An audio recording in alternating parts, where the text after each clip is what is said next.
In the headlines, visa applicants desert UK High Commission in Nigeria as travel restriction imposed on Nigerians begin. Police in Imo State arrest kidnappers of priest. And the LEA operatives face threat to lives in the fight against illicit drugs. And on the foreign scene, Myanmar deposed leader Aung San Suu Kyi handed 2-year jail term. Hello and welcome to Trust News Update. I am Dashan Husseina Usman.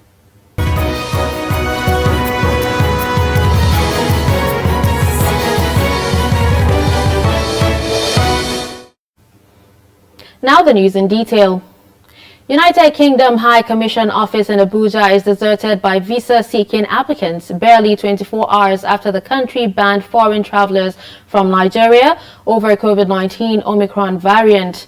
UK has suspended the processing of visitor visa applications from all red list countries, including Nigeria. Trust TV's Nafisa Abdul-Al visits the office that attracts large number of visa applicants but could not find anyone on Monday. The British High Commission on December 6th had said they were pausing making decisions on visitor visa applications from all red list countries, including Nigeria. We were at the British High Commission in Abuja this morning and were denied access, but we were there to conduct interviews on this development.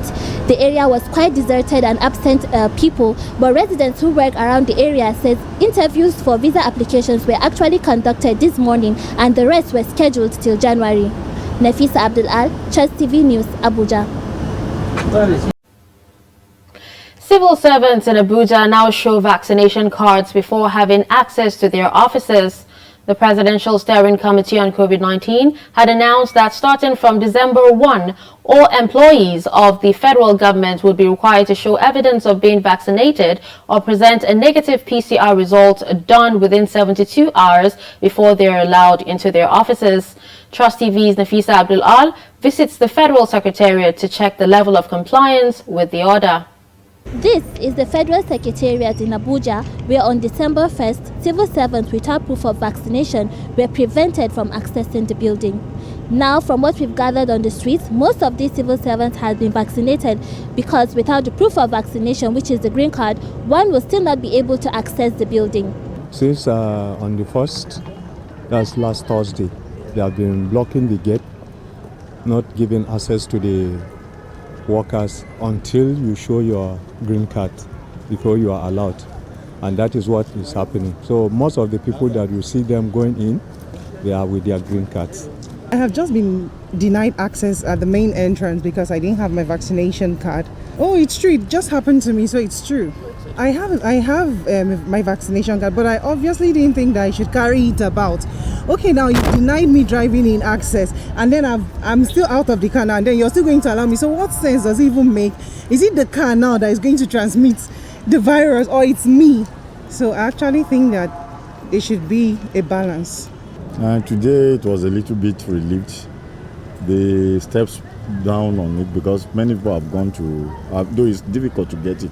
Today the relief was lesser than the last week on because many people used the opportunity last week to go and vaccinate them. To me, I think the people are taking the vaccination very seriously now.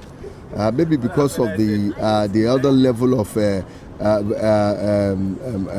pandemic that the world is discovering now. The micro, what is it, micro variant, So because of that, a lot of people, there's this. It's like a call now. People are now aware that this thing is real, But even as at that, we have to be very careful too. It's a good thing for every one of us, especially we that do have interaction with the public in course of our daily routine activities to have it, so that it will give us edge against the infection. So really, it does not really take time. Once you provide the necessary information needed to them, to the officials administering the vaccination, then they will now ask you to sit down patiently. Within the space of 20 minutes, you will be called to come over to take the vaccine. I believe Once I have my the card, which is evidence of my vaccination and the date is written there, so I will definitely be allowed to enter into the Federal Secretariat complex. The situation at the vaccination site located at the Federal Secretariat shows civil servants taking the jab to enable them into the Secretariat premises. Nafisa Abdul Al, Chess TV News, Abuja. Federal government on Sunday ruled out the possibility of restricting foreign travelers from visiting Nigeria despite travel bans on the country by Canada, the United Kingdom, Indonesia, Singapore and Hong Kong. Minister of Health Osage Ehanire said this on a national program. Ehanire described as unfortunate the reaction by some countries to the Omicron strain, noting that even the World Health Organization recently said countries should focus more on collaboration rather than shutting down borders. This is coming as the federal government raised concern that most of the inbound passengers that tested positive for COVID-19 were from the UK. Police in Imo says its operatives have arrested members of a kidnapping syndicate responsible for the kidnap of a Catholic priest in the state. The operation is executed by the anti-kidnapping unit of the command, consistent with its resolve to fight criminality head-on. Correspondent Onwara Aninwobodo files in this report. The Imo State Police Command, under the leadership of Rabiu Hussaini, has again recorded victory following the gallantry disposition of the command tactical units.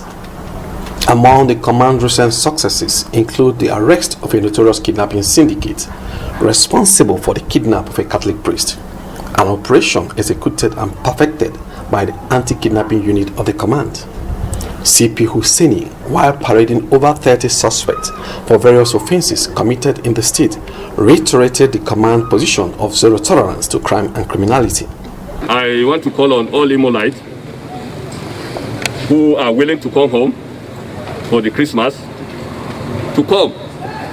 Adequate security arrangements have been put in place and that they should not entertain any fear, as our security agencies, instead with other security agencies, are on the ground to provide adequate security. The kidnapped Reverend Father, who gained his freedom after paying a total sum of 5 million naira as ransom, narrated his ordeal in the hands of the kidnappers. I was with them from 17th of September to 25th of September. That's when my family paid a ransom for 5 million, and then they were able to release me. In their confessional statements, 2 out of the 6-man kidnap gang said lack of jobs and hardship pushed them into the crime. One of them, who described himself as a pastor and father of 5 based in Lagos, pleaded for mercy. I am a native of Ndise. I based in Lagos, married with 5 kids. Unfortunately, I went to pastor school and I've been a pastor for over 4 years. But out of the frustration, I have to, when I met my friend, I traveled to Angola and I was sent back. When I met my friend and lead me to this. Then I am a kidnapper. And I am not proud of it because there is a word that they normally say that every day is for the thief and one day is for the owner. And all the crime which I've been committing, I'm doing it out of the condition I find myself into. Exhibits recovered were exotic cars, various types of firearms and ammunition, ESN uniforms, charms and other items. Honora Aninwobodo for Trust TV. Minister of Justice and Attorney General of the Federation, Abubakar Malami SAN, says the effective deployment of virtual court sitting facilities across all correctional centers within the country for trial of inmates will significantly contribute to the efficiency of the criminal justice system in Nigeria. Malami stated this in his keynote address at the launch of the virtual court sitting facilities at the Kuje Correctional Center in Abuja on Monday. He said the initiative will in no small measure help boost the economy by ensuring that funds meant for the movement of the inmates would be channeled to other essential areas of needs and assist the country to meet up with global best practice in terms of the administration of criminal justice. He said the initiative will also ensure the hearing and determination of urgent and time-bound cases, as well as a system that would equally ensure speedy dispensation of trials in line with the 1999 Constitution of the Federal Republic of Nigeria as amended. Operatives of the National Drug Law Enforcement Agency in Gombe State face risk fighting illicit drug trade. The agency in Nigeria is charged with eliminating the growing, processing, manufacturing, selling, exporting, and trafficking of hard drugs. In the discharge of their duties, NDLEA personnel say they face multiple challenges, including physical attacks that sometimes claim lives of officers. In this report, Trust TV's Ibrahim Ismail speaks to some NDLEA personnel in Gombe who experienced attacks in the course of their assignment. According to some personnel of the National Drug Law Enforcement Agency NDLEA in Gombe, they have been working amid attacks by mobs which often inflict physical injuries on them. This officer is a victim of multiple attacks. It happened mostly during raid on drug dealers. Yes.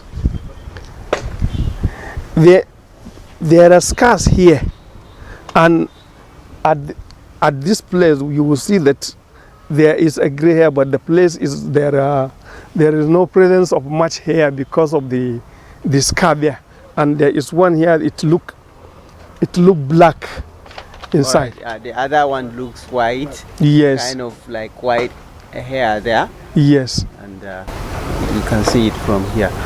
Yes. All right. This is the price that you guys are paying. Yes. This is even a little price. Some pay their supreme prices by losing their lives. And because I can remember 2007, I was involved in another mob attack where we went in Palla Zaria when I was serving in Kaduna State. About 300 youths organized to come and attack because we arrested one of the member of the community, and actually some people were terribly wounded, and I was not even aware that the youths that number were trying to attack. I was busy pursuing the target. When I came back, two of us, one was armed, it's my junior, and myself. I saw the angry truth. They were pointing at what these are part of them. Let us deal with them. When I asked my colleague that on no account you shoot till I gave you an order, just allowed me with them.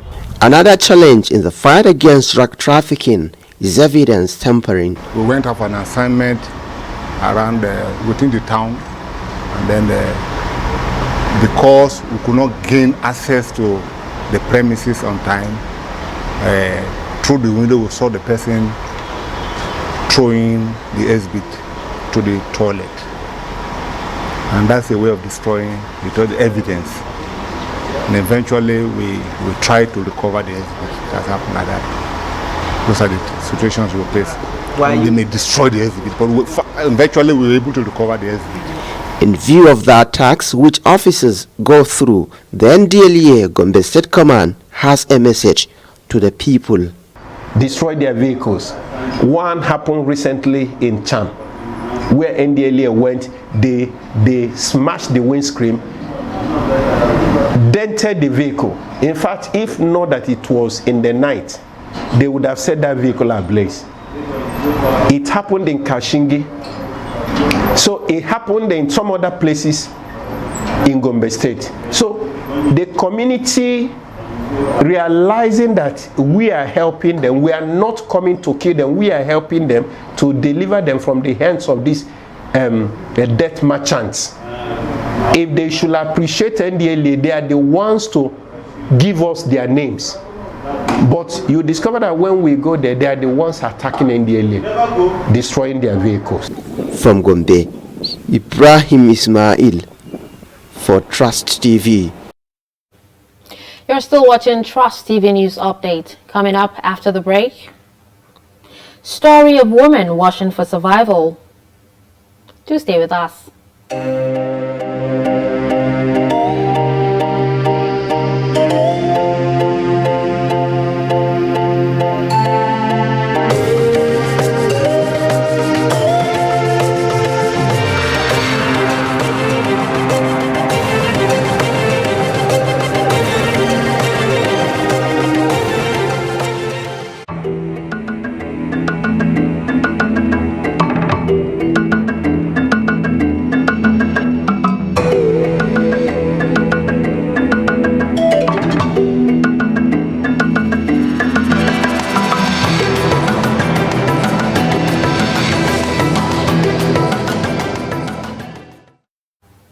Welcome back and thanks for staying with us. Let's take a look at some of our top stories. United Kingdom High Commission office in Abuja is deserted by visa-seeking applicants barely 24 hours after the country banned foreign travelers from Nigeria over COVID-19 Omicron variant. And police in Imo State says its operatives have arrested members of kidnapping syndicate responsible for the kidnap of a Catholic priest in the state. Still ahead, Nigeria Association of Women Journalists, Bauchi State Chapter, has denounced the prevailing incidents of gender-based violence as they commemorate the 16 days of activism with a street walk.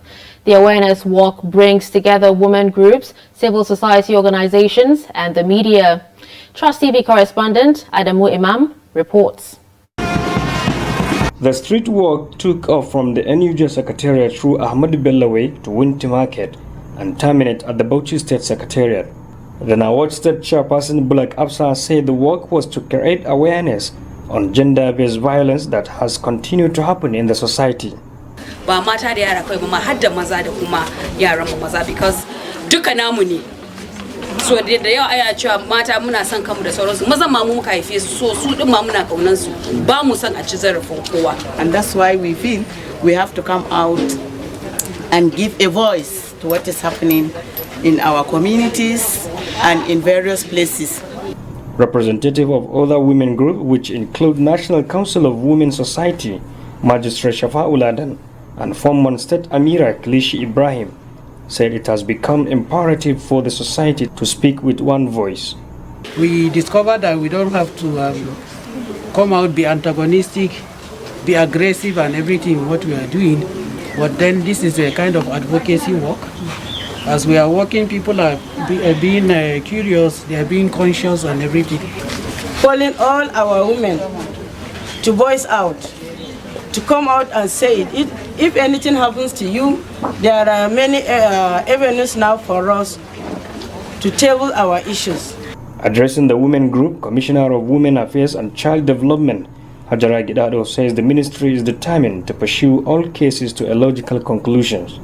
The mandate of this ministry is to see that women, youth and the girl child are being protected from any form of violence. The women groups commended the State Governor Bala Mohammed for signing the Violence Against Person Prohibition Act, VAP law, and constituted a standing committee to that effect recently. Adam Imam, Trust TV News, Bauchi. Everyone wants to look good, yet not many have the time to do their laundry. They hire hands to handle such chores for them. However, those with less time to wash give opportunities to others to render services that others cannot do for themselves and earn a living. While some have allowed big-time laundries to handle their washing, others have welcomed the mobile washer woman to do theirs at their convenience. Let's take a look at their story. Look at her hands, raw, nubbly and calloused. Look at her face like a bean seed soaked in brine. For countless years, she has toiled to wash clothes in frost-freckled mornings and in sun-scorched afternoons. She had drifted murmurless. Ni daga Nasarawa State, daga Doma Local Government. To wannan sana'a na fara shekara na 50 nake sana'a nan.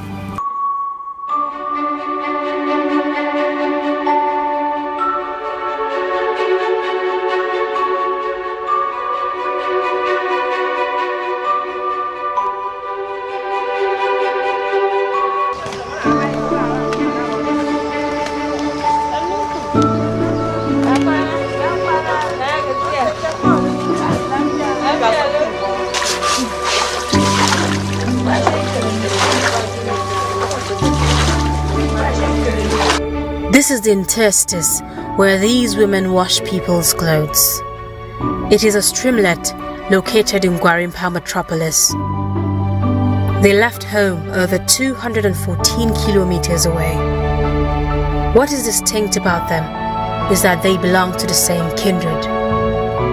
They are women who take the bacon home.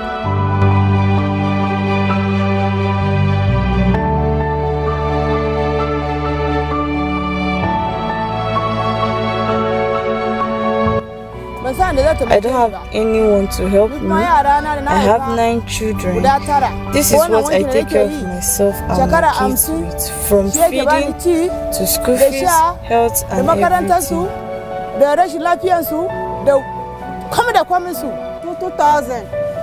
I've been here since 2000. I do this to help myself and to help my child who is in school. I pay my fees and that of my child. Every morning I go out to scout for clothes to wash. When I do, I come back to the streamlet to wash.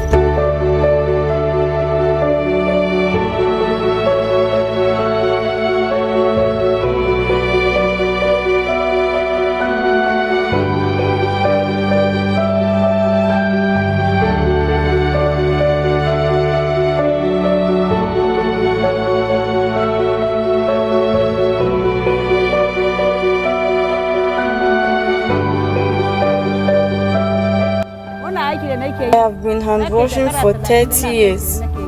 We do this to take care of our needs and that of our children. Our men are farmers. And now, even if they grow crops, the Fulani forcefully harvest them. That's why we came all the way to contribute our own quarter while they contribute theirs to pay for our children's school fees. Sometimes we wash clothes and clients refuse to pay us. We have to mount continuous pressure.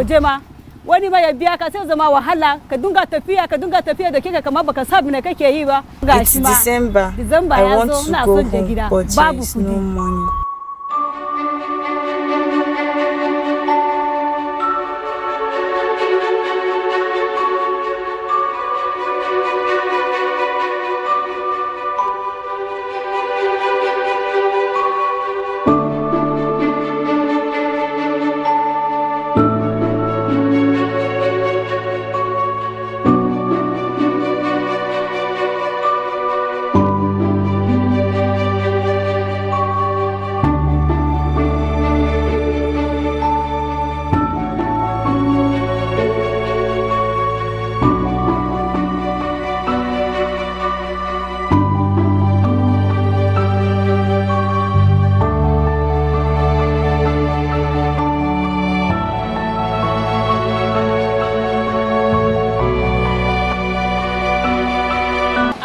This work I do, my mom does the same.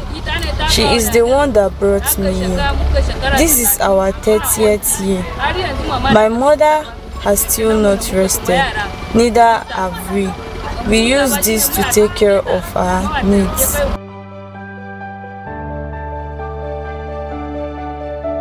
We have been here for a while. We have been here since from the time truck pushers started selling water. I have 3 children. I work with a woman who helps me. I also have a husband, but the COVID-19 has affected his earnings.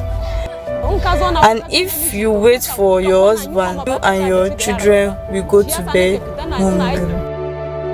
According to the women, attempts have been made by residents in the neighborhood to embank the streamlet, but superiors in the local community they have lived with for years intervened on their behalf.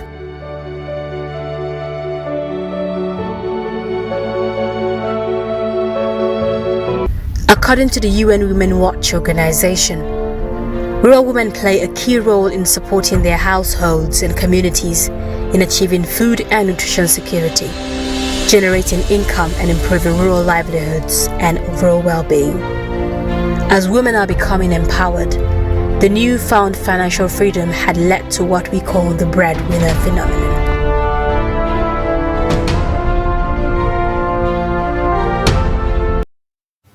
In business, National Bureau of Statistics on Monday says the total foreign trade in Nigeria rose to 13.3 trillion naira in the third quarter of the year.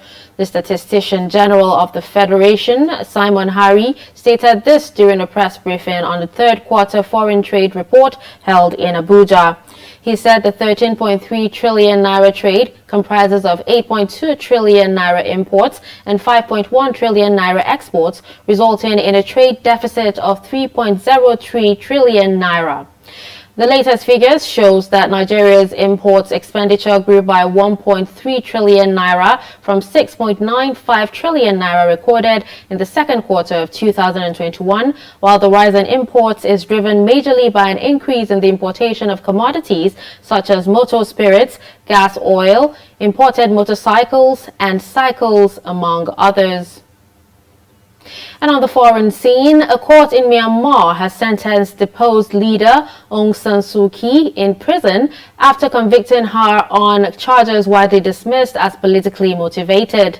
Monday's conviction is first in a dozen cases Myanmar's military has brought against Aung San Suu Kyi since February coup. Suu Kyi is set to serve 2 years in detention at an undisclosed location, a sentence reduced from 4 years after a partial pardon from the country's military chief. President Win Myint is also sentenced to 2 years, as reports say the sentences would be applied at their current detention places, meaning they will not be sent to prison. Other cases against the Nobel Peace Prize laureate includes multiple charges of corruption, violation of a State Secrets Act, and the Telecoms Law that altogether carries a maximum sentence of more than 100 years in prison.